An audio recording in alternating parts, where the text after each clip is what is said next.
cercle vertueux de libres penseurs.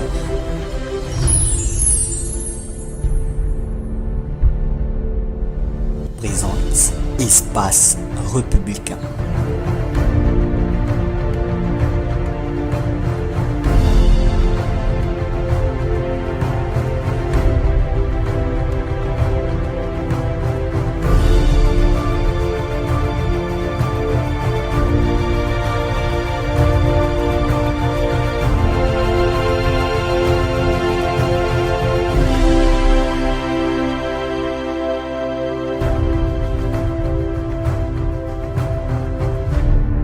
Espace Républicain. Mesdames et messieurs, amis téléspectateurs, bonsoir et bienvenue à Espace Républicain. Nous sommes au rendez-vous, cet rendez-vous que nous avons pris l'habitude d'honorer en votre honneur pour parler de notre pays, parler de la politique nationale, la politique internationale, parler des questions économiques et des questions financières. Nous y sommes parce que nous avons le devoir d'accomplir ces analyses en public pour alimenter nos débats dans les maisons, dans les sphères de décision et pourquoi pas dans les sphères de réflexion. Il y a quelques jours, le président de la CENI, de passage à Paris, à l'OIF, a fait une déclaration qui a suscité plusieurs réactions. Corneille Nangaa, s'exprimant devant les experts de l'OIF, a dit qu'en rapport avec les éléments qu'il avait en sa possession, il y avait très peu de probabilités que nous puissions organiser les élections en 2017. Et pourtant, cette décision a soulevé un tollé général dans le public. Les gens qui se disaient, non, la date de décembre 2017 est une date qui a été mise en place par l'accord de la Saint-Sylvestre. Pouvait-il le faire? Quels sont les éléments qu'il avait en sa possession? Et depuis lors, ce sont des prises de position différentes pour ceux qui sont pour, ceux qui sont contre, ceux qui justifient, ceux qui ne justifient pas, mais l'essentiel est que nous puissions aller vers les faits, vers l'analyse. Depuis cette déclaration, nous avons constaté une chose, c'est que le consensus fragile qui existait autour du processus électoral semble avoir volé en éclats. Et pourtant, nous ne pouvons pas organiser les élections sans un consensus. Comment un pays aussi grand, aussi puissant que le nôtre, un pays post-conflit, peut se permettre d'ouvrir les champs électoraux avec une population en conflit? Le consensus est donc nécessaire, même s'il paraît impossible, entre guillemets, à restaurer aujourd'hui. Nous allons faire un travail difficile, un travail, nous allons lire dans la boule de cristal aujourd'hui pour savoir, par rapport aux postures présentes, par rapport aux convictions, mais aussi par rapport aux faits et à l'enjeu national, à l'enjeu qui est, nous le répétons dans cette émission, nous ne travaillons que pour notre République, pour notre État, pour que la RDC ne puisse pas voler en éclats comme un mirage. Nous allons donc essayer d'expliquer avec les amis qui sont présents ici comment et quels sont les éléments en leur possession pour que nous puissions restaurer les consensus nécessaires à cette élection. Certains parlent d'un troisième dialogue, d'autres parlent d'une transition, d'autres parlent d'un chaos, d'autres parlent d'une insurrection. Il y a trop de choses qui se disent. Et c'est normal, dans un pays aussi puissant que le nôtre, par la hauteur des ambitions des uns et des revendications, il faut apaiser les gens par un discours clair et précis. Merci donc d'être là, les amis. Vous avez une tâche difficile ce soir parce que, je vous l'ai dit, vous n'êtes pas des devins. Et nous devons rester objectifs en tant que journalistes, mais nous devons aussi prospecter, aller au-delà des apparences et des postures. Je voudrais donc demander d'abord, en vous saluant tous, à Bruno Bolisson avec qui on va commencer. Bruno, je constate quand même que dans l'accord qui a été signé à la Saint-Sylvestre, il y a plusieurs choses qui ont été décidées dans cet accord. Il y avait l'essentiel et il y avait des choses accessoires. Alors je vous demande, la déclaration du président de la CENI touchait sur l'essentiel ou l'accessoire? La date de décembre 2017. Merci beaucoup Willy Kanengai, mais je pense que c'est difficile de répondre de manière directe à cette question. Oui. Je voudrais plutôt contextualiser et faire une sorte d'échographie des critiques qui sont aujourd'hui relevées à l'endroit ou à l'encontre du président de la CENI par rapport à cette déclaration quand même événementielle à partir de l'Europe. Des critiques sont des deux ordres. Je crois que pour bien comprendre la déclaration de Corneille Nangaa, il faut analyser deux étapes. Il y a d'abord l'étape de la forme de cette déclaration et l'étape du fond. Au niveau de la forme, si nous devons évoquer la forme de cette déclaration, il faut mettre en relief les contextes, il faut mettre en relief également le cadre. Ceux qui émettent des critiques à l'endroit du président de la CENI par rapport à cette déclaration estiment qu'il ne devait pas faire cette déclaration-là en dehors du pays, sur un plateau de télévision, en l'occurrence ici TV5, il devait peut-être le faire au pays. Ça, c'est sur le plan cadre. Sur le plan du contexte, certaines critiques estiment que c'était peut-être très tôt de faire cette déclaration, de dire qu'il est impossible d'organiser les élections en 2017. Il fallait attendre la fin de la date butoir de l'enrôlement dans l'avant-dernière partie, on va dire. Hein. C'était la dernière partie, mais actuellement avec la dimension Kasaï, c'est maintenant l'avant-dernière étape, Kinshasa et les autres provinces, à fin juillet pour savoir est-ce qu'on peut faire l'évaluation et tout. Maintenant, il faut aller au fond. Au fond, le fond de la question du problème, c'est que c'est lui le numéro 1 de la centrale électorale. C'est lui qui a la meilleure maîtrise de l'évolution du processus électoral, ne serait-ce qu'au niveau de la logistique, de la préparation, de tout ce qui concourt à la convocation du corps électoral, sans oublier le fait que le Parlement attend également ces tableaux des enrôlés pour confectionner la loi sur la répartition des sièges et peut-être un peu avant, revisiter la loi électorale. Alors, je pense que Corneille Nangaa avait le droit de faire cette synthèse. Il s'est peut-être posé un problème du cadre ou du contexte, mais au jour d'aujourd'hui, avec les reculs, je pense qu'il est nécessaire, au sens même de votre introduction, il est nécessaire que les acteurs se regardent en face avec une dose suffisante de confiance pour redéfinir les bases sur lesquelles ils devront répartir pour que les élections finalement aient lieu dans un cadre, dans un climat totalement apaisé. Parce que si déjà on va en ordre dispersé tel qu'on entend le développement des différents discours, ceux qui investissent pour le chaos, les autres pour une transition sans Joseph Kabila, l'actuel président de la République, d'autres encore évoquent une transition de 18 mois avec tout ce que ça donne. S'il n'y a pas ce minimum de consensus, je pense qu'il sera difficile d'organiser les élections indépendamment même de l'évolution du processus d'enrôlement. Parce qu'on peut arriver que 2 ans après, on n'organise pas les élections, on va retomber les mêmes causes produisant les mêmes effets. Il y aura encore d'autres nouveaux majeurs qui n'ont pas voté en 2000 et qui étaient incapables peut-être de voter en 2013 s'il y avait les élections et qui en 2018-2019 seront des majeurs, ils seront autour de 9 millions, 8 millions et 7 millions. Nous allons repartir à zéro.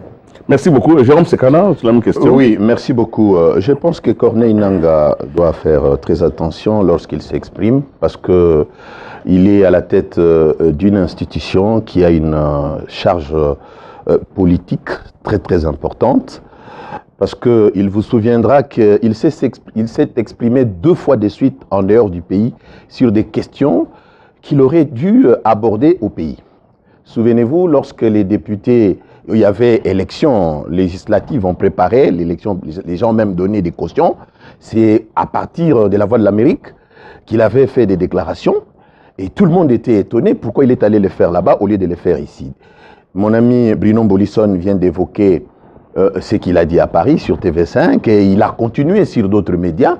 Je pense que la sagesse aurait voulu qu'il puisse d'abord, conformément à l'accord de la Saint-Sylvestre, peut-être se concerter avec le SENSAC qui sera bientôt installé. En tout cas, qui n'est pas encore là. Qui n'est pas encore là, il fallait attendre. Qui n'est pas encore là. Et le gouvernement. Ainsi, sur base des faits, de la réalité du terrain, eh bien, ils pouvaient tirer des conclusions et beaucoup de gens on ne pouvait pas assister à cette levée des boucliers. S'il y a eu levée des boucliers, c'est parce qu'on n'est même pas encore arrivé fin juillet, date que lui-même avait donnée pour dire que non, je vais disponibiliser les fichiers électoraux en juillet. Et il commence déjà, tout le monde sait très bien qu'on ne peut pas aller aux élections sans le Grand Kasaï. Et ça ce n'est pas lui qui peut dire que non, parce qu'on ne peut pas aller aux élections sans les grands Kassai. J'ai dit qu'il n'y aura pas des élections en fin 2017. Ça, c'est une chose. Deuxièmement, vous savez que nous constatons que au jour d'aujourd'hui, la CENI éprouve d'énormes difficultés. Il n'y a qu'à voir ce qui se passe à l'intérieur du pays. Absence des carburants par là, vol de ceci par là, les agents qui sont impayés avec des mouvements de grève à gauche, à droite. À Kinshasa, on observe qu'au lieu d'avoir 2 machines ou 3 machines dans un bureau, et on trouve une seule machine, avec la capacité d'enregistrer moins de 100 personnes, 70 personnes, et vous avez des milliers de gens qui se pointent. Et dès là, à prêter l'intention à Corneille Nangaa qu'il fait le jeu du pouvoir parce que Kinshasa, c'est un bastion peut-être de l'opposition, qu'il n'y ait pas beaucoup d'électeurs, le pas est vite franchi. Donc, il ne faut pas lui, il est à la tête d'une structure apolitique, il faut le dire. Bien sûr, les acteurs qui viennent dans cette institution viennent des souches politiques, mais une fois à l'intérieur, c'est ce que dit la loi, ils deviennent apolitiques, ils n'ont plus de couleur politique. Donc, il doit faire très attention lorsqu'il s'exprime. Je pense qu'au jour d'aujourd'hui, il faut attendre que la structure attitrée comme le CENSA et le gouvernement... Le CENSA n'est pas attitré pour les élections. Bien sûr. Non, d'accord. Le CENSA est mis en place pour le suivi de l'accord. La prolongation ne peut se faire que... Il faut lire. Alors, je voudrais terminer. Je pense qu'au jour d'aujourd'hui, compte tenu des difficultés qui sont les nôtres, il faut attendre que ces 3 structures se concertent avant de se prononcer. Deuxièmement, il faut qu'ils nous fassent un rapport détaillé sur la gestion financière. Je crains que la CENI n'a plus les moyens de sa politique. Je crains que la CENI n'a pas suffisamment de moyens financiers pour aller jusqu'au bout de sa logique, au regard de ce que je suis en train de voir. Parce que la CENI a déposé son rapport à l'Assemblée nationale quelques jours avant la clôture. On attend, et pour avoir le contenu de ces rapports-là, il faut attendre la rentrée parlementaire. Nous reviendrons sur les... Aucun audit financier n'a été fait à la CENI nous reviendrons sur les questions de gestion plus tard, Jérôme. Ici, ce n'est pas une tribune pour auditer la CENI. Nous sommes ici pour arriver aux élections, mais les deux sont liés. C'est l'argent des contribuables. Oui, Joachim Diana. Je voudrais rester logique, n'en déplaise à tous ceux qui veulent que nous venions chanter les Dialelo ici. Écoutez, nous avons un accord qui a été signé conformément à la Constitution. Cette Constitution qui donne à la CENI la mission d'organiser les élections. Je me mets dans un schéma. Supposons que, se retrouvant devant l'OIF, Corneille Nangaa dise que tout va bien, il n'y a pas de problème. Il se retrouve devant la Commission des droits de l'homme de l'ONU, dit tout va bien, il n'y a pas de problème. On arrive en décembre et dit non, on ne peut pas organiser les élections. Quelle serait la réaction? Mais il n'y a pas longtemps, il a dit que tout va bien. Et c'est à partir de quel moment que les choses n'ont pas bien marché? Ça, les gens comprennent même très mal la fameuse réunion entre le gouvernement, le CENSA et la CENI. Ce n'est pas une réunion pour décider de l'organisation des élections. Le CENSA, quand il sera là, il va évaluer dans son coin. Le gouvernement peut faire son travail décaissé dans son coin. Mais quand il y a problème, qu'ils peuvent se remettre ensemble. Mais pour qu'il y ait problème, mais c'est ce problème-là que justement Nangaa pose. Il n'y aurait pas de réunion du CENSA, du gouvernement, de la CENI, si Nangaa ne dit pas qu'il y a problème. Et c'est justement, si Nangaa se trouve, il dit qu'il y a problème, il se retrouve devant l'OIF. Mais c'est parce qu'ici, dans le cas, vous avez déjà entendu les gens parler, s'il n'y a pas élection, il y aura chaos, et le ciel va tomber sur le Congo. C'est alors que l'OIF voudrait demander à Nangaa, mais ça brûle chez toi, quel est le problème? Nangaa donne la situation. Ce n'est pas Nangaa qui a dit, alors je vais à l'OIF, je vais faire, au lieu d'aller à la RTNC ou bien à la nouvelle gouvernance, la bonne gouvernance, je vais plutôt à TV5 et tout ça. Il a été invité pour ça. De même, il a été invité à la Commission des droits de l'homme de l'ONU pour expliquer pourquoi, quand les gens s'agitaient ici, quel était le problème? Qui avait dit avant que les élections seraient impossibles? Parce que les gens eux-mêmes se rendaient compte qu'il sera impossible de tenir ce délai. Ils ont commencé à s'agiter. Et alors, la CENI, devant un partenaire comme l'OIF, devant le partenaire comme la Commission de l'ONU, était obligée de dire la vérité et non pas de mentir. pour dire qu'attendons d'abord, quand ça va, cet attentisme, ça serait sur ce plateau ici, ça serait la même personne qui condamnait, ça serait Jérôme. Il dit, mais où est-ce qu'il était tout le temps là, gouverner, se prévoir, pourquoi il a dit là-bas que ça marche, et ici maintenant il dit que ça ne marche pas. Donc, ça c'est de un. De deux, Nanga n'a jamais pris la décision de dire qu'il n'y aura pas élection. Nanga a démontré que, tel qu'il va dans ses provisions de son organisation, il lui sera impossible de tenir les élections dans le délai prévu par l'accord. C'est ce qu'il a dit, il n'a pris aucune décision. La CENI décide par décision. Vous avez cette décision numéro combien? Donc, désormais, les paroles du président de la CENI font force de loi et de décision? Non. La CENI décide par décision numéro telle. Il n'y a pas cette décision-là. La seule décision que nous attendons, c'est le calendrier électoral, ça sera de tel. Mais ici, c'est une déclaration. Il a exprimé les difficultés qu'il a à tenir les autres. Et c'est comme quelqu'un qui est à la cuisine. Si la loi, votre loi de votre famille dit que dans le cas où il manquait du sel ou bien de la cuisine, le papa, la maman et les enfants doivent se réunir. Mais il faut d'abord que celui qui est à la cuisine dise qu'il n'y a pas de sel. Sinon, les gens vont se réunir sur base de quoi? Merci beaucoup, merci Diana, merci. Laissez-les déconseiller pour les gens de notre âge. Il ne faut pas boire beaucoup de sel. Bon, c'était pour d'atténuer un peu l'agressivité. Il n'y a pas de parce que c'est la gravité des faits qui fait que les éditorialistes présents ici parlent sérieusement. John Ngomboa, merci d'être là et vous avez la parole. La question est la même, je ne la répète pas. Merci. Alors, les élections, c'est certes une décision politique consacrée par la Constitution, mais en même temps, c'est une question technique. Et Nanga, c'est les patrons de la technique de l'organisation électorale. Et dans le propos qu'il a tenu, moi je pense que c'est ce qui convenait, parce qu'il y a une forme de duplicité et qui règne, aussi bien en interne que sur le plan international. Parce que l'OIF et les Nations Unies, ils ont des représentants, des experts qui travaillent à la CENI chaque jour. Et ces experts leur ont déjà produit des rapports. En réalité, l'OIF et les Nations Unies savent pertinemment qu'il était impossible de tenir les délais pour l'organisation des élections. Et moi, j'ai comme l'impression que c'était peut-être une forme de piège. Parce que, c'eût été, comme Diana l'a évoqué tout à l'heure, que Corneille Nangaa ait accepté que les élections seront tenables, eh bien, les ballons allaient monter et ça allait exploser terriblement. Je crois que c'était sage qu'il ait parlé maintenant pour dégonfler, mettre les gens devant leurs responsabilités. Vous voulez organiser les élections? Moi, je suis très séduit par les chemins critiques de la CENI. Je suis très séduit qui vous démontrent par A plus B comment est-ce qu'on va aller organiser les élections. Voilà, tout le monde le sait, que ce soit dans l'opposition ou bien dans la majorité ou même la communauté internationale. Ils connaissent toutes ces étapes. Mais aujourd'hui, considérer qu'on peut faire fi du côté technique de l'organisation des élections et se projeter dans des considérations purement politiques, eh bien, risque de nous causer plus de problèmes que organiser ces élections. Et donc, moi, j'ai dit que nous n'organisons pas les élections comme finalité. On n'organise pas les élections pour les organiser.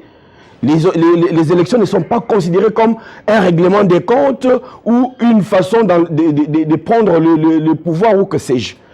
Nous organisons les élections pour rythmer le fonctionnement de notre démocratie. Et l'objectif ultime de l'organisation des élections, c'est qu'il y ait passation du pouvoir de manière sereine.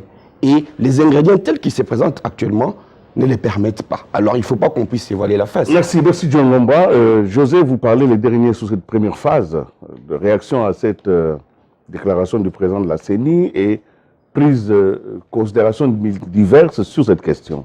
Oui, d'abord, merci.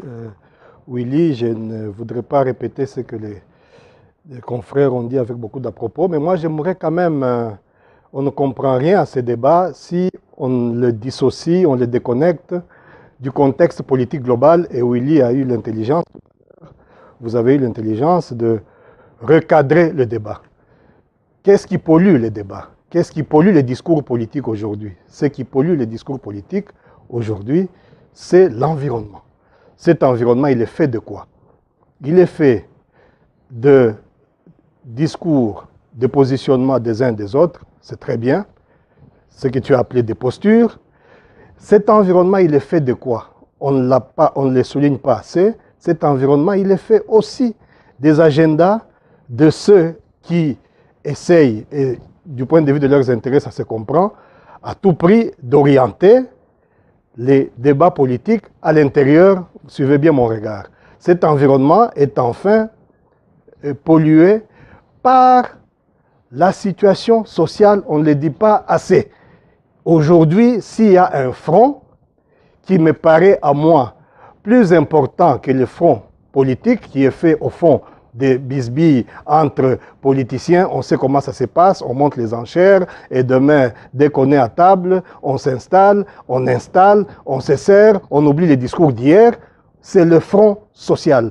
La situation sociale a atteint un tel niveau qu'aujourd'hui, on peut donner raison à Caton, je crois que c'est Caton l'Ancien qui disait « ventre affamé n'a point d'oreille ». Et donc, il faut intégrer cette dimension sociale dans le débat d'aujourd'hui pour revenir à Nanga. Donc, quand Nanga parle depuis l'Europe, ce n'est pas tant le fait qu'il ait parlé là-bas, je crois que Diana l'a dit, Nanga, on lui a posé des questions là-bas. Et il ne faut pas qu'on se cache derrière nos petits doigts ici. Nous savons très bien que ces élections-là seront en partie financées par les partenaires extérieurs. C'est dommage, mais c'est ça la vérité. Donc Nanga se devait de donner une réponse là où on le lui a posé. Il n'a pas improvisé un discours, il a parlé. Je ne veux pas, sans me faire l'avocat du président de la CENI, je ne veux pas qu'on se serve de Nanga comme un bouc émissaire de nos limites collectives, de nos postures, de nos intérêts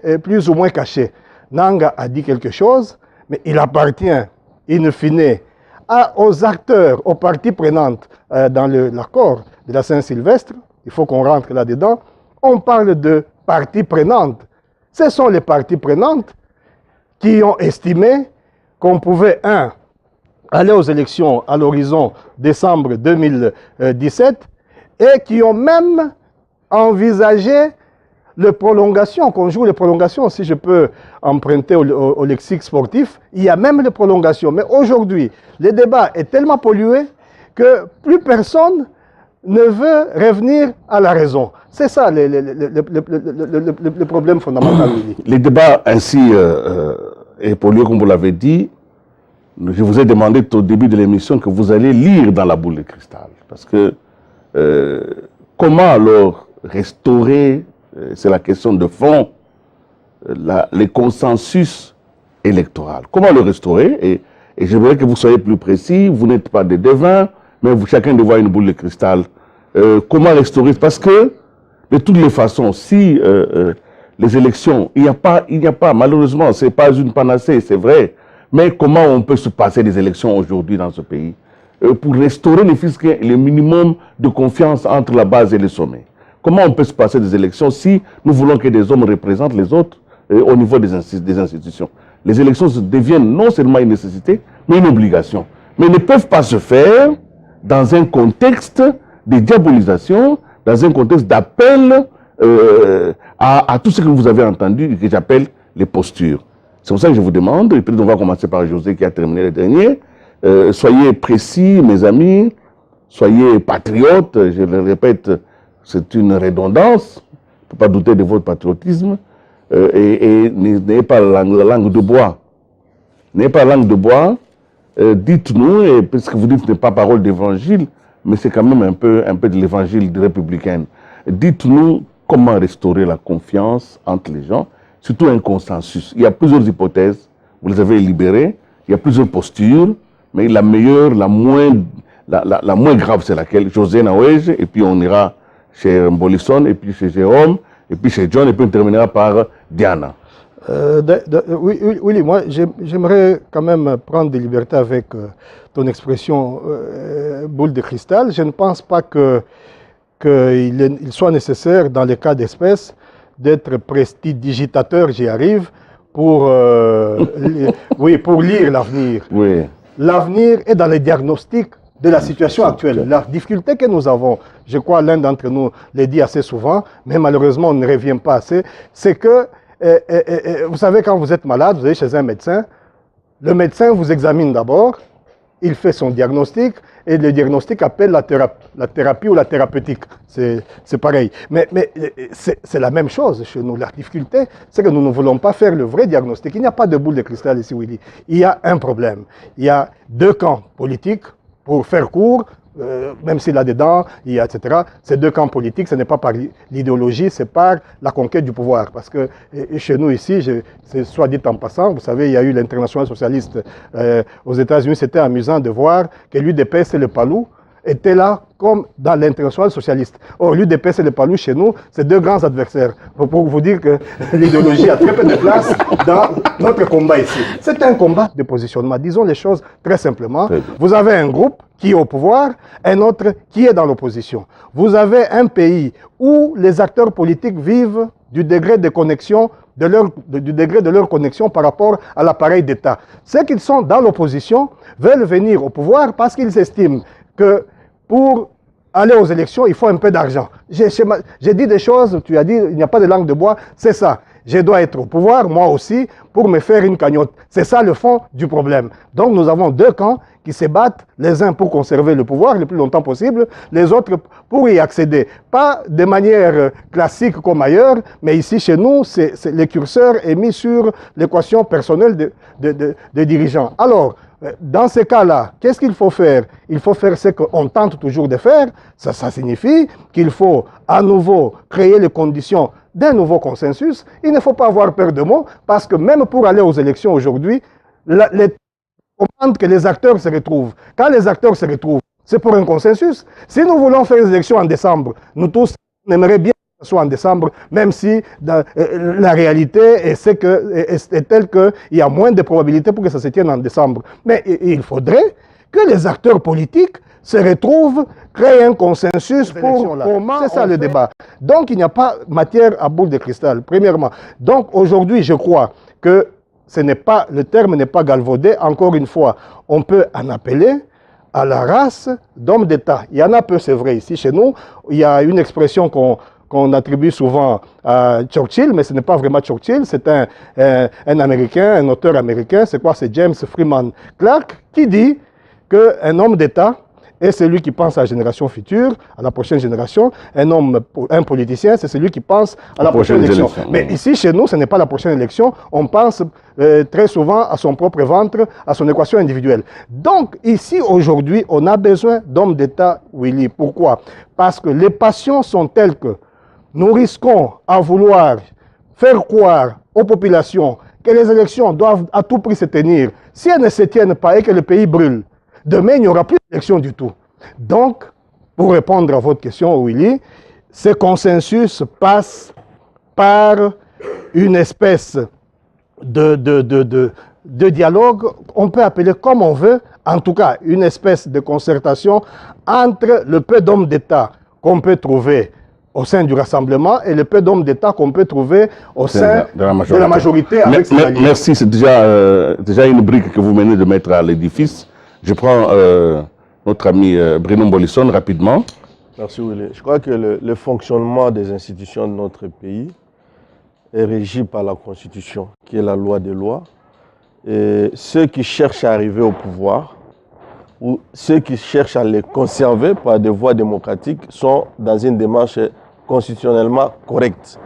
Et donc le pays ne mérite ou n'aura que des dirigeants qu'il mérite. Maintenant, parce que nous sommes devant une sorte de moulin en vent qui secoue tous les indicateurs, que ce soit les indicateurs sociaux, les indicateurs économiques, les indicateurs politiques s'entremêlent. Aujourd'hui, si les tableaux politiques ne s'améliorent pas, il est peu probable, je dis il est peu probable que les tableaux sociaux s'améliorent. Et si les tableaux sociaux s'empirent ou s'enfoncent, il est difficile que les tableaux politiques également s'améliorent comme dans une sorte de baguette magique. Voilà pourquoi, même si ces élections sont nécessaires, elles sont d'ailleurs constitutionnellement obligatoires, parce qu'en l'absence de l'organisation des élections, les dirigeants deviennent soit illégitimes, et la plupart des mandats deviennent nominatifs, Et tout ce qui est nominatif est forcément impératif, ce qui n'est pas accepté par la Constitution.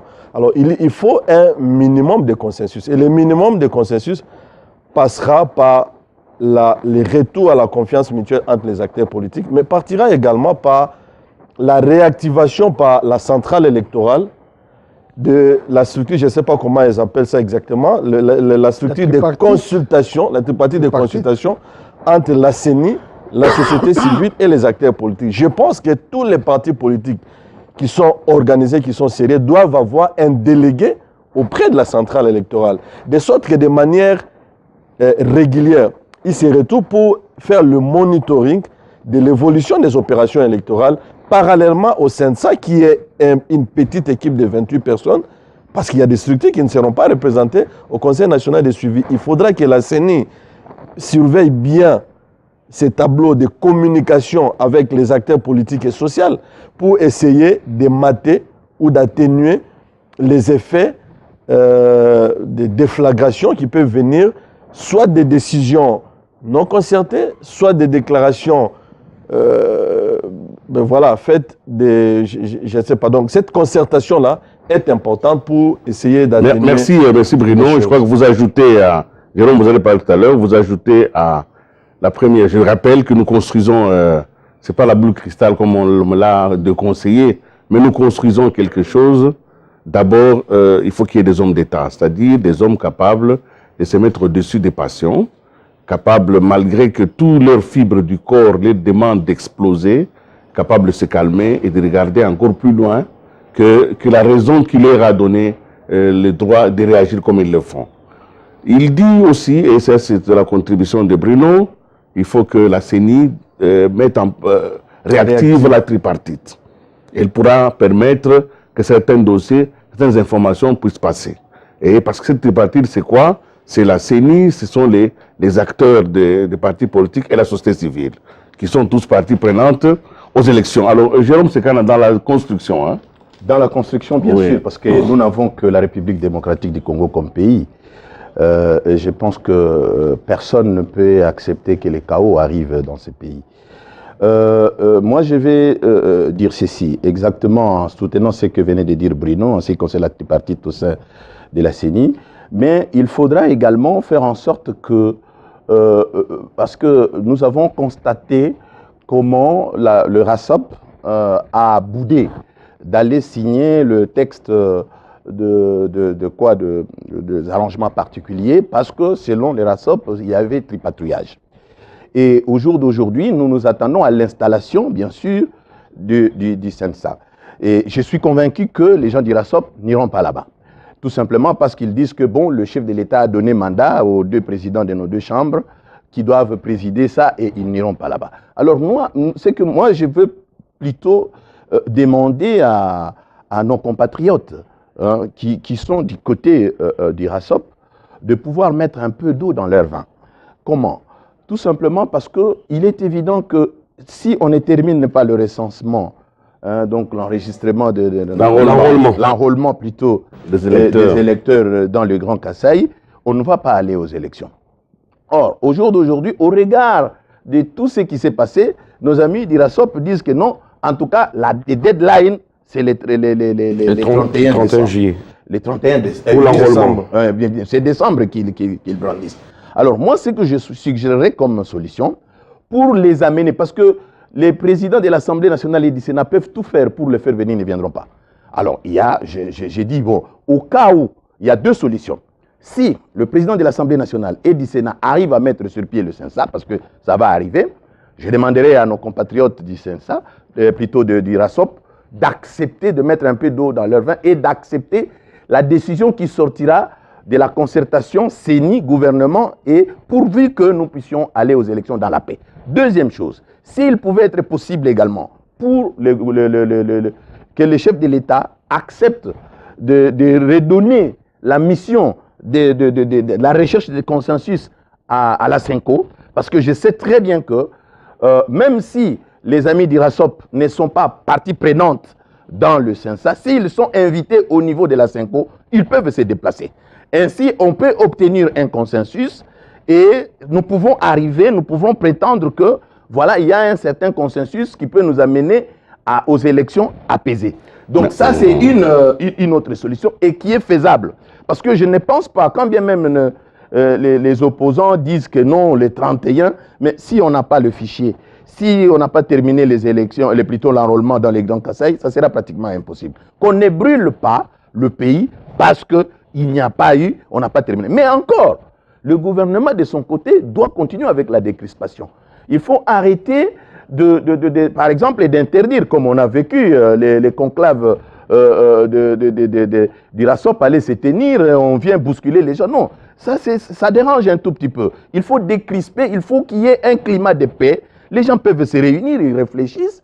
La Constitution autorise que les gens puissent se réunir. Et non, chaque fois quand ils essaient de se rassembler, on vient, on déploie la police, la NER se mêle, tout ça. Ce n'est pas bien. Nous devons également, au même moment que nous demandons aux amis du RASOP de mettre un peu d'eau dans leur vin, au même moment, nous demandons au gouvernement de jouer la carte de la décrispation et d'arrêter de terroriser, d'arrêter de déstabiliser les réunions de ceux-là qui ont aussi droit à la vie comme eux, parce que nous sommes dans une crise, non seulement de la légitimité, mais également de la légalité. Merci beaucoup, Jérôme Sekana.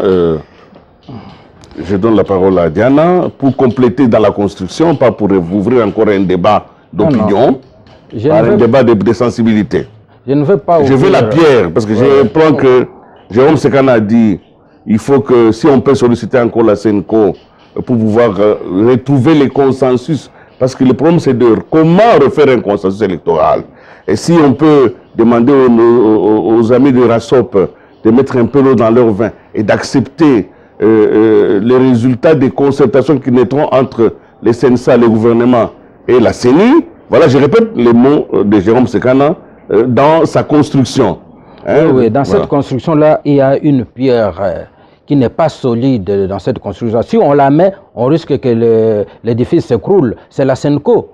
La SENCO ne doit pas être comme une pierre incontournable du moment. C'est-à-dire, on se met dans la tête, c'est aussi une mentalité qu'on s'estime qu'il n'y a que l'opposition qui a le droit de refuser quelque chose. Et si la majorité refusait la SENCO, si la SENCO, telle que nous l'avons vu évoluer, n'est pas au milieu du village, comment vous voulez que la majorité l'accepte obligatoirement parce qu'elle est proche? Non, la SENCO, vous avez eu l'accord de la Saint-Sylvestre grâce à la SENCO. Oui. Il ne faut pas négliger ça. Il a terminé sa mission et a remis au président de la République. Nous sommes maintenant nous sommes dans une crise, et je voudrais vraiment que Diana arrive à la même compréhension que nous. Nous sommes dans une crise de confiance après qu'on ait mis en place un gouvernement, après qu'on ait mis les gens ne sont plus ensemble. Donc nous recherchons un consensus post-Saint-Sylvestre. Tout à fait. Voilà. Donc, je vous demande de ne pas rentrer dans les rancunes du passé, d'aller de l'avant, et la SENCO peut jouer un rôle. Je suis en train d'aller de l'avant pour dire que le vrai problème qu'il y a ici, les amis sont peut-être un peu soulevés, c'est le problème. Comme vous savez, nous étions avec vous à San City, les femmes nous ont distribué, les caucus de femmes, nous avaient distribué un document qui disait que les Congolais, devant un problème, chacun cache son problème sous la table et on discute sur le positionnement. La position que chacun mette son problème sur la table. Si on veut que, oui, c'est vrai, la prolongation, c'est prévu par l'accord, mais je réinsiste. Comment obtenir les consensus? Réfléchissez, orientez votre réflexion dans la recherche du consensus. Voilà, pas dans la critique des positions des autres. Je vais dire ceci en ce qui concerne l'histoire. Vous savez que les meilleures élections que nous avons organisées dans ce pays, ce sont des élections que nous avons organisées sous domination. Pendant l'époque coloniale, toutes les élections étaient sans problème. Dès qu'on arrive en 65, la première élection législative a conduit au chaos, ainsi de suite, et au coup d'État. Nous arrivons à la CNS, malgré le grand consensus, tu vois ce que c'est la CNS, un grand consensus, mais on n'a même pas réussi à mettre en place la commission électorale. Le prof Zongola qui était proposé là, finalement, dans ce cas il démissionne, et on n'a jamais même parlé d'élection pendant toute cette transition, malgré le consensus de la CNS. Et les meilleures élections nous organiserons après, ce sont lesquelles? Ce sont les élections sous Mobutu. Et c'était régulier, j'ai essayé de noter les années 67, 70, 75, avec 77. Les élus préchoisis. Justement, et c'est pour vous dire que, le consensus ne va pas changer les gens, du moment où les gens, nous avons eu ce consensus de la CNS. Nous venons d'un grand consensus à la table. Donc, si je comprends bien, je vais respecter votre pensée. Vous pensez qu'il est impossible d'avoir un consensus électoral? Non, je veux dire, pas de consensus, mais je vais proposer un autre remède. Moi, le remède ne va pas vers le consensus, parce que le consensus, on en a eu. On en a eu, même le fait d'être congolais, c'est déjà un consensus. Qui refuse d'être congolais? C'est déjà un grand consensus. Mais pourquoi nous n'arrivons pas à l'appliquer? Alors, c'est pour dire que le vrai problème, c'est... Je ne sais pas si ça peut se faire comme génération spontanée. C'est une question de prise de conscience personnelle de chacun, de revenir au texte que nous signons. Maintenant, là, mon remède, c'est de revenir à l'accord. On a signé un accord qu'on a dit, qui a mis fin au chaos, qui était prévisible. Le seul qui allait tomber sur le Congo a été arrêté avec cet accord de la Saint-Sylvestre. Mais maintenant qu'il y a un problème, rentrons à l'accord. Pourquoi au lieu de rentrer à l'accord, on voudrait aller ailleurs? Rentrons à cet accord salutaire qui est descendu du ciel avec le Saint-Esprit. Alors, on rentre là-bas, cet accord va nous dire qu'est-ce qu'il faut faire en tel cas. José l'a un peu effleuré, en tel cas, il dit il faut qu'on prolonge, qu'on aille de l'avant. Mais que les gens soient honnêtes. C'est de l'honnêteté, ça ne fait que l'accord qui a été l'accord. Vous avez fait un long voyage dans les refus et pourtant vous revenez toujours au consensus. Donc, cet accord-là, non, j'ai dit... je vous ai compris, ne vous en faites pas. Vous avez dit qu'il faut retourner à l'accord et l'accord est basé sur les consensus. Mais tout à fait, ça signifie la compréhension des enjeux et des textes qui nous gouvernent de la même manière. Alors, bon, nous allons continuer. Oui, l'élément majeur pour qu'on revienne à ce concept, c'est quoi? C'est l'honnêteté intellectuelle et le refus de chercher son propre intérêt.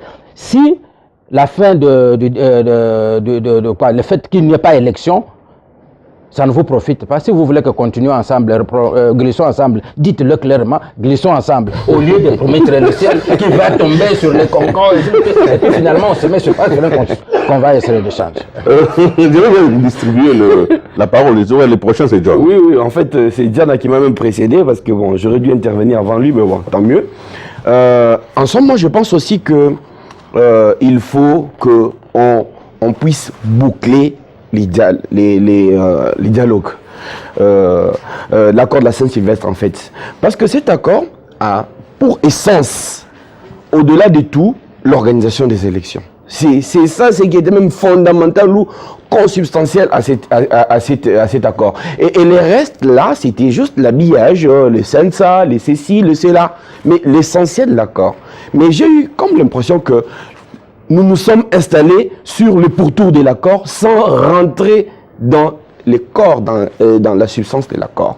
Alors, si il y a une forme de frustration actuellement, moi je peux dire, cette frustration porte plutôt sur les aspects corollaires de l'accord. C'est-à-dire, bon, je n'ai pas été au gouvernement, ainsi de suite, mais bon, si j'avais été au gouvernement, ce ne serait pas pour y rester indéfiniment, parce que l'accord avait pour objectif l'organisation des élections. Revenons donc, bouclons ces aspects-là, parce qu'à un moment, on a semblé dire, même votre question de départ posée à Bruno, et c'était par rapport à la déclaration du président de la CENI, à l'accord de la Saint-Sylvestre, mais c'est même ça, les 98% là, moi je crois qu'il fallait même inverser. L'essentiel c'était ça. Donc revenons, bouclons l'accord, dépassons-nous, parce que de toutes les manières, moi j'ai dit, si dans l'opposition on considère que ceux qui sont au pouvoir doivent partir, eh bien la meilleure manière ce serait qu'on se mette ensemble, qu'on puisse dépasser ces passions et puis préparer un calendrier commun. Parce que de part et d'autre, tout le monde connaît les réalités. Aujourd'hui, moi je suivais avec intérêt quelqu'un qui a été vice-président de la CENI il n'y a pas longtemps, Jacques Joly. On est presque sûr que on ne va pas lui raconter des histoires. Il connaît les réalités. Donc l'opposition a aussi ses experts, la majorité a aussi ses experts, et la CENI recevra des instructions lorsque les deux vont se convenir, et il est essentiel que les deux se conviennent sur ces calendriers-là avant que la CENI puisse les mettre en application, parce que la CENI n'est finalement qu'un instrument, qu'on ne lui donne pas plus de pouvoir qu'elle a. Merci beaucoup John Ngomba, et je crois que nous allons dans cet atterrissage, vous voyez que ce n'est pas facile de construire. Même sur ce plateau, on a construit certains en dur, d'autres en métal, d'autres en bois, en bambou, mais alors c'est à l'architecte. C'est l'architecte que vous êtes, vous. Mais bien sûr, une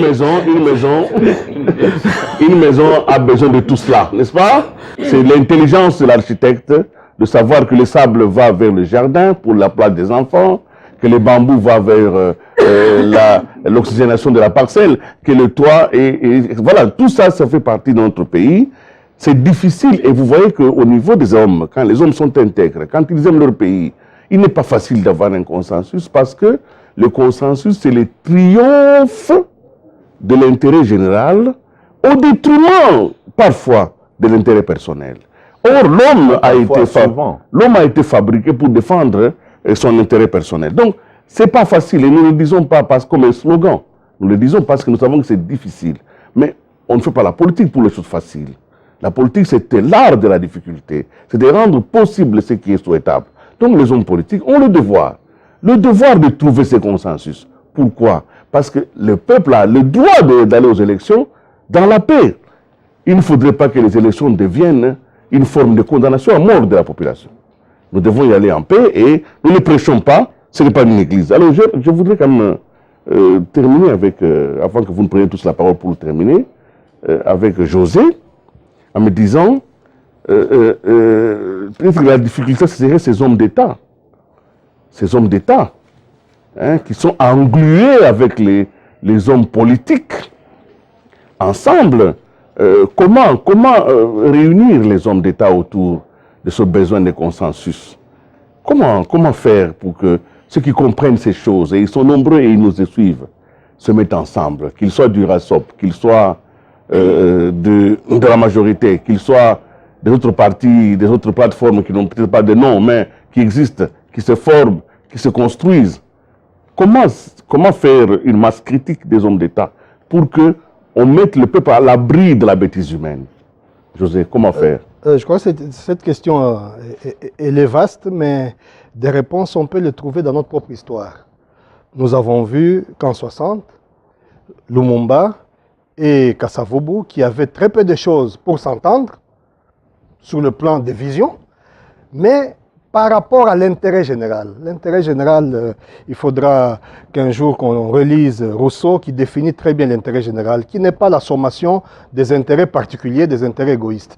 Alors, par rapport à l'intérêt général, on a vu Kasavubu et Lumumba s'entendre. On a vu Lumumba faire même une entorse à la logique démocratique arithmétique pour faire en sorte que sa majorité vote un président qui n'est pas de son bord, mais pour l'intérêt général. Kasavubu n'était pas l'émanation d'une majorité parlementaire.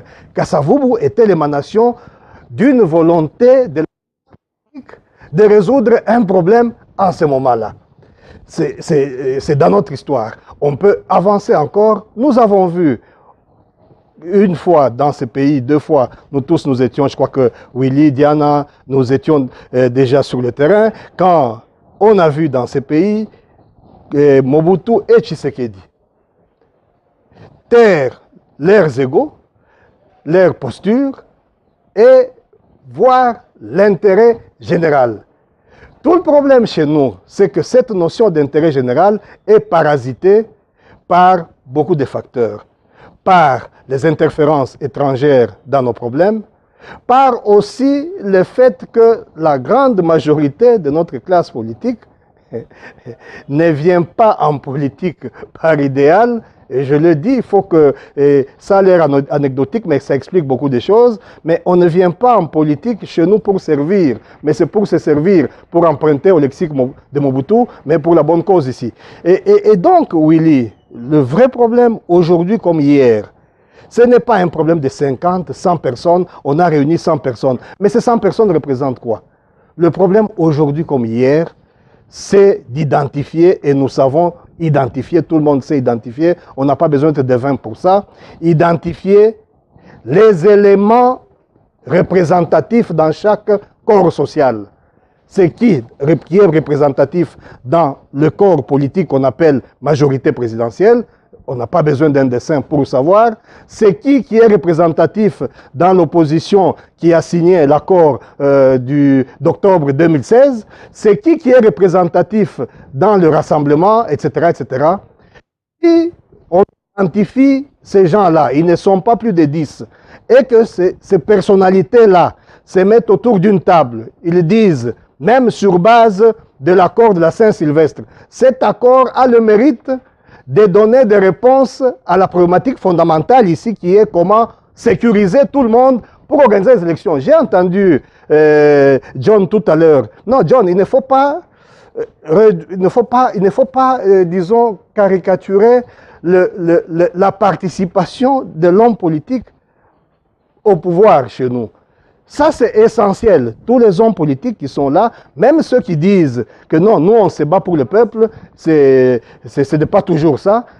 Les hommes politiques, chez nous comme ailleurs, cherchent à être là où se prennent des décisions. Donc, nous devons intégrer ça, et ça n'a rien de rébarbatif, c'est ça, le jeu politique. Et donc, je termine par là, c'est que si nous devons revenir à l'accord de la Saint-Sylvestre qui donne des pistes de réponse à tout, mais avec ces éléments représentatifs des différents corps, ces personnalités représentatives, il y a moyen de revenir à l'essentiel, de se parler, de fixer le cap. Si les élections techniquement ne peuvent pas se tenir etc., le propre d'un leader, c'est pourquoi on l'appelle leader, c'est la tête, c'est d'éclairer la masse en disant techniquement, ce n'est pas possible, mais nous nous sommes entendus pour que les élections se tiennent à telle date. D'ailleurs, l'accord de la Saint-Sylvestre prévoit ça aussi. On n'en parle pas, mais il faut en parler. Et aussi, voici les garanties que nous nous sommes données mutuellement, encore que ces garanties sont encore dans l'accord. Cet accord tel qu'on l'applique aujourd'hui, ce n'est pas un secret de dire que voilà, il y a le rassemblement air limité, qui n'est pas dans le jeu institutionnel. Ce n'est pas un problème. Il faut reconnaître que cet accord n'est pas appliqué à 100% parce qu'il y a un groupe important qui est dehors. Mon propos n'est pas de dire que ce groupe il est là à tort ou à raison, ce n'est pas ça le sujet. Le sujet, c'est de créer les conditions pour que ce groupe important soit aussi dans le jeu institutionnel. Merci beaucoup. Jérôme, vraiment une minute, et puis si vous avez ajouté, vous prendrez aussi vraiment une minute. Tenir compte Il nous reste 4 minutes. Mon voisin de gauche est tout à l'état d'accord avec lui-même s'il a beaucoup parlé. J'aurais pu exceptionnellement pour. Mais vous pouvez aider. Tout en étant d'accord avec lui. La crise politique que nous vivons aujourd'hui, elle est épiphénoménale. Elle est à la fois politique, économique, sociale et constitutionnelle. Moi, ce que je suggère, en guise de conclusion, nous avons besoin d'un plan d'urgence. Et c'est très sérieux ce que je suis en train de dire parce que nous courons vers la banqueroute. Donc, nous risquons, il faut nécessairement, comme en 2001, même si nous n'avons pas l'appui des institutions de Bretton Woods, notamment le Fonds monétaire international, qu'on mette un plan économique d'urgence. Et il y a aussi nécessité de pouvoir récalibrer les gouvernements, c'est-à-dire un réajustement technique pour faire face à cette situation catastrophique que nous sommes en train de vivre, pour permettre au gouvernement de réduire les trains de vie, de mettre sur pied rapidement les réformes qui peuvent nous permettre de développer une résilience. Sinon, la situation catastrophique économique que nous vivons risque d'aggraver la situation politique et ça sera dangereux pour le pays. Merci Jérôme, merci vraiment, c'est très bien dit, c'est clair. Bruno, il faut quelques secondes. Je crois qu'il faut encourager le gouvernement à initier des réformes ou des appels de fonds de nature à atténuer un peu la tension sociale. Déjà, nous sommes en train de vivre des appels à la grève. Les médecins, c'est déjà effectif, les fonctionnaires également. Aussi. Donc, et puis, la vitesse des gringolades du franc congolais, il faut craindre que d'ici octobre, nous puissions franchir le cap de 200. Et ça sera difficile. De 200 ou de 2000, ça sera difficile. Donc, il faut vraiment précéder les événements et ce consensus politique, à mon humble avis, est nécessaire. Aujourd'hui, l'accord de la Saint-Sylvestre a peut-être besoin d'une chirurgie du contenu par rapport aux réalités évoquées par José Nawes, mais aujourd'hui, il faut saluer l'installation du CENSA. Le CENSA est en train de s'installer. C'est le mécanisme prévu dans l'accord de la Saint-Sylvestre pour obtenir une prolongation. Merci beaucoup. Merci Bruno. On est vraiment gouvernement CENSA. Merci. On est vraiment vers la fin. Diana, pour terminer. Bon, je voulais tout simplement dire, je l'ai dit pour répéter que la seule chose qu'il faut aujourd'hui, c'est de dire que les élections en soi ne vont pas résoudre le problème des dollars, ne va pas résoudre le problème de social, mais plus on va se battre pour les élections, plus on va aggraver cette situation-là. Ceux qui pensent que pour entrer dans l'intérêt du peuple, il faut activer vite, sinon si il n'y a pas d'élection, il y aura ceci. Ils aggravent la situation sociale du pays. Le mieux à faire aujourd'hui, c'est que chacun soit devant son honnêteté. Il y a question d'honnêteté intellectuelle pour dire que non, allons-y calmement. Même un gouvernement, il n'y aura jamais tous les Congolais dans un gouvernement. Il n'y en aura jamais tout le monde dans une assemblée nationale. Mais il y en aura qui seront là. Ceux qui ne seront pas là doivent... Merci, je sais que les emplois sont difficiles. Tout le monde cherche un emploi. Merci Diana. Merci. Pas de caricature. Les choses sont très graves pour caricaturer Diana. Dieu de Rombois, nous terminons avec vous. Oui, je termine. Moi, j'ai noté quelques étapes du chemin critique. Qu'est-ce qui nous sépare de maintenant jusqu'aux élections? Après l'enrôlement des électeurs, il y a la répartition des sièges, il y a la loi électorale, il y a l'enregistrement des candidats et contentieux, il y a la publication de la liste des candidats, il y a la commande du matériel sensible, il y a la convocation de l'électorat, il y a le déploiement du matériel non sensible, il y a la formation en cascade, il y a. Ce n'est pas une chose aussi banale qu'on l'aurait pensé. C'est très sérieux. Il ne faut pas que nous puissions aborder cette question avec légèreté. Merci beaucoup. Merci, amis téléspectateurs, d'avoir été avec nous. C'est une émission que nous ne pouvons pas boucler en faisant un résumé, mais néanmoins, nous comprenons une chose. Il est essentiel que chacun de nous, où qu'il soit, quoi qu'il fasse, quelle que soit sa part de responsabilité, puisse comprendre d'abord que nous sommes dans une situation de crise. Cette crise, elle nous frappe de plusieurs manières, elle nous frappe comme nation, elle nous frappe comme formation politique, elle nous frappe comme homme, comme un être humain. Et en période de crise, il faut être le plus conscient possible, le plus lucide. Ici, il est fait appel à la bonne volonté et d'abord à ceux qui nous dirigent de comprendre qu'ils doivent faire des passerelles. Il n'y a pas d'ennemi éternel dans la vie politique. Il n'y a pas d'adversité qui nous puisse trouver des convergences. Donc, l'appel est fait ici que tous ceux qui d'une main ou d'une autre peuvent concourir à un consensus afin que nous allions aux élections de manière apaisée. Tout doit être mis en place. Il n'y a rien qu'il faut ménager. Ni les remords, ni les sentiments, ni les ressentiments, ni la haine, ni l'antipathie, ni l'animosité ne peuvent être des sujets, prétextes pour empêcher que nous puissions arriver aux élections dans un climat apaisé. La paix vaut tout et c'est la paix qui va permettre à ces pays de se développer. Merci beaucoup de votre participation à Espace Républicain. Nous ne pouvons que espérer que ce que nous disons ici puisse faire l'objet dans les différents cercles des débats, au niveau des jeunes, au niveau des cadres. Nous ne sommes qu'un centre d'impulsion de la réflexion et nous pensons, sans être parfaits, que nous faisons notre devoir avec honnêteté. Nous disons merci et nous vous souhaitons de vous porter bien, mais surtout soyons solidaires en période de crise. Regardez autour de vous, regardez les fragilités qui vous entourent, soyez solidaires, tendez un peu la main aux plus faibles. Nous traverserons cette zone de turbulence plus facilement. Au revoir et à la prochaine.